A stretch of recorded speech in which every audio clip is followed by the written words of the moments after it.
और नल ने नियम बना लिया। अब इनको मालूम नहीं पड़ा कि सालों निकल गए, निकलते निकलते इनको नहीं मालूम पड़ा कि मलमास आ गया। और मलमास आया और वो मलमास, वो अधिक मास सावन के महीने में आ गया। संजोग ऐसा बन गया कि मलमास पूरा धीरे धीरे धीरे धीरे करते करते सावन के 15 दिन इधर रह गए, 15 दिन उधर रह गए, बीच में मलमास फंसा था। इस अधिक मास का पूरा महीना निकला, अमावस्या का दिन आ गया और इधर सावन लग रहा था, इधर अमावस्या पड़ गई और दूसरे दिन सावन के 15 दिन पड़ना थे, शिव के दिन पड़ना थे। और शास्त्र कहता है अधिक मास का आखिरी दिन और सावन का महीना वापिस लग रहा हो, उस दिन 33 कोटि देवी देवता भगवान शंकर के मंदिर में खड़े होकर अपनी जिंदगी का सारा पुण्य लौटाते चालू कर देते हैं, पूरा पुण्य। अच्छा चलो, तुम लोग यहाँ मैनपुरी में रहते हो तो गिरिराज जी जाते हो? गोवर्धन कौन कौन जाता है? जाते हो आप लोग? तो अब रखिए, तो वहां पर अमावस्या पूर्णिमा को लोग भंडारा चलाते हैं। चलाते कि नहीं चलाते? आप लोग तो यहीं रहते हो ना। कहीं कहीं अमावस्या पूनम को अमावस्या पूर्णिमा को भंडारा क्यों चलाते हैं? उसका कारण क्या है? इनने कौन सी कथा सुन रखी है कि अमावस्या पूर्णिमा को भंडारा करो?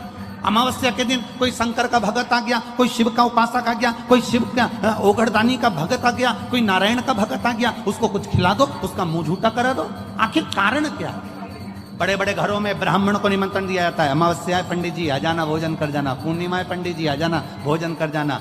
पूर्णिमा के दिन कथा कर जाना, अमावस्या के दिन कथा कर जाना। अमावस पूनम का ऐसा योग क्यों बनता है? उसका कारण केवल एक, शिव महापुराण की कथा कर रही है। अमावस्या अधिक मास के 30 दिन पूरे हो रहे हैं। अमावस्या का दिन था, दूसरे दिन सावन का महीना वापिस चालू, श्रावण वापिस चालू होना था। दोनों का जब संजोग होता है, सावन के अधिक मास का जब संजोग होता है, विराम का दिन होता है। आपको कथा में भी पहले कहा, मेहमान तुम्हारे यहाँ रहते हैं जब तक बच्चों को कुछ नहीं देते हैं। मेहमान जिस दिन जाते हैं 200-500 रुपए बच्चों को दे जाते हैं। अधिक मास का विराम का दिन और सावन का वापिस मध्य का प्रारंभ का दिन वापिस हो जाता है। जब अधिक मास विराम होगा, सावन वापिस चालू होगा, उस दिन 33 कोटि देवता, यक्ष, गंधर्व, देवता, पितर सब उस दिन लुटाते हैं, संपदा देते हैं, वैभव देते हैं। और उस दिन भूल से भी अगर एक कनेर का फूल शंकर भगवान पर चढ़ जाता है तो जिंदगी का सारा भंडार तारा भर जाता है। एक पुष्प, कनेर देखा है? पंचपुष्प शिव महापुराण की कथा बाची है पहले, उसमें कनेर के फूल का भी दर्शन कराया था। ये रोड के ज्यादातर लोग ये कनेर का जो फूल है ना रोड के बीच में लगा देते, क्योंकि उसको जानवर भी नहीं खाता, पशु भी नहीं खाता, पक्षी भी नहीं खाता, जहरीला होता है, पीले कलर का होता है, लंबा, काम भी कुछ नहीं आता। बस वो कनेर का फूल, और आंधी तूफान पानी गिरता है तो जमीन पे टपक जाते, ढेर सारे गिर जाते। देखे कि नहीं देखे? अरे बोलो तो जम के देखा है ना। उसको बकरी भी नहीं खाए, पशु भी नहीं खाए, पक्षी भी नहीं खाए, जानवर भी नहीं खाए, जहरीला कनेर का पीला पुष्प। भूलवश आज राजा नल और दमयंती जा रहे थे, उनको फूल नहीं मिले, शिव जी को समर्पित करने के लिए कोई पुष्प ना मिला। इनको अंदाजा नहीं है कि आज अधिक मास का विराम है, आज दूसरे दिन सावन का वापिस मिलन है। इनको नहीं ज्ञात था कि 33 कोटि देवता अपना भंडार लुटाने के लिए तैयार रहते हैं। 33 कोटि भूल गए। हमसे लोग कह रहे थे, गुरुजी आपने सीहोर की जो कावड़ यात्रा रखी वो 16 अगस्त को रखी, जिस दिन अधिक मास का विराम है और दूसरे दिन वापस सावन चालू है। कम से कम संडे को रखना था, रविवार को रखना था, तो लोग ज़्यादा आते पहुँचते। हमने कहा हमें लोगों से मतलब नहीं, हमें संजोग से मतलब है। जिस दिन बाबा को जल चढ़ेगा, कनेर का फूल चढ़ेगा, उस दिन बाबा मेरा कुबेर भंडारी कितना दे जाएगा ये किसी को नहीं मालूम। उस दिन लोग आने वाले कावड़ियों को कितना खिलाएंगे और उनको क्या मिलेगा यह अंदाजा नहीं है। उस दिन कावड़ यात्रा का जल भरकर हमने सीहोर से रखी 10 किलोमीटर की। आपको भी निवेदन है, जो जो फ्री हो, जो उसके पास समय हो और जिसने जिंदगी में एक बार कुबेरेश्वर बाबा की कावड़ ना भरी हो, वो 16 अगस्त दिन बुधवार, शायद बुधवार पड़ना चाहिए, 16 अगस्त को सुबह 9 बजे सीवन का मैया का जल लेकर बाबा कुबेर भंडारी को 10 किलोमीटर दूर, सीहोर से 10 किलोमीटर की दूरी पड़ती है, बाबा का भजन करते हुए, नाम जाप करते हुए, दो हाथ में सुंदर, या तो तुम कंधे पर कांवड़ ले लो या हाथ में ले लो या बोतल ले लो, बाबा को समर्पित करके एक कनेर का पुष्प दिल से, जो ये दमयंती और नल की कथा कर रही है, भूलवश चढ़ गए, भूलवश, अनायास, मालूम नहीं है कि कनेर का पुष्प चढ़ गया। अब इनको पुष्प ना मिला, पुष्प ना मिला, ना मिलने पर इन्होंने देखा मार्ग से जाते जाते इस पुष्प पर ना पक्षी बैठ रहा है, ना पशु बैठ रहा है, ना इसको कोई खा रहा है, ना कोई जान रहा है। पुष्प देखा, कनेर का पुष्प सम्मुख था, छीना और उठाकर उस दमयंती ने अपने पति नल को दिया।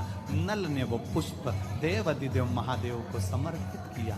समर्पित करा हुआ पुष्प नीचे गिर गया। नीचे गिरा तो वो गिरता हुआ पुष्प अशोक सुंदरी वाली जगह पर जाकर टिक गया। तब अशोक सुंदरी ने देवाधिदेव महादेव से कहा, पिताजी इसने पुष्प मुझे दिया है। शिव कहते हैं ये पुष्प जो मुझे प्राप्त हुआ था, मैंने तुझे दिया था। ये स्थान देवी का हस्त कमल है। आज का दिन 33 कोटि देवता अपना भंडार, अपना पुण्य मनुष्य को देते हैं, इसलिए आज तुम पुण्य दीजिए। सब देवताओं ने मिलकर जब पुण्य दिया, नल का सड़ता हुआ शरीर, काला पड़ा शरीर, रोग से ग्रसित शरीर नल का ठीक हो गया और जो पुष्कर ने धन लिया था वो वापिस राजा नल को प्राप्त हो गया। जब हम कावड़ का डंडा लेकर, 2 लोटे उसमें बंधे हुए हैं, कई लोग कावड़ का डंडा भी नहीं रखते, 2 लोटे ही ले लेते, कई लोग गले में पानी की 2 बॉटल ही लटका लेते।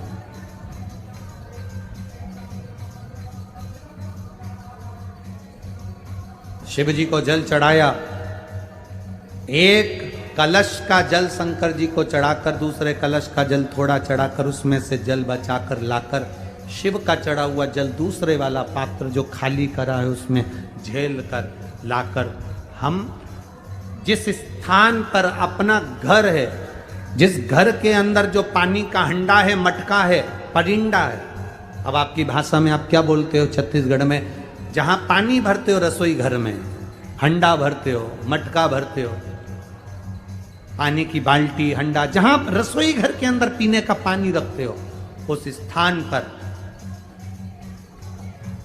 जब हम कावड़ का जल लेकर आते हैं, थोड़ा सा उसको एक कटोरी में 2 दिन तक उस कावड़ के जल को एक कटोरी में उस पानी के हंडे के पास रखते हैं और एक घी का दीप हमें 2 दिवस तक रोज शाम के समय लगाना चाहिए। क्यों?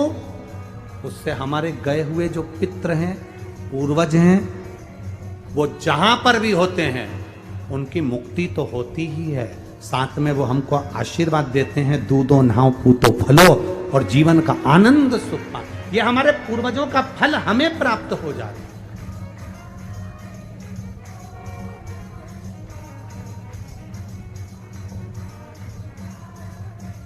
आप लेकर तो जा रहे हो कावड़, हमने कहा था कि कावड़ अगर जिसके संतान भी नहीं होती ना, वो झोली में थोड़ा सा चावल का दाना, भले 4 दाना डाले, 8 दाना डाले, 10 दाना डाले, उसकी झोली में पड़ा रहना चाहिए कावड़ ले जाते समय, पड़ा।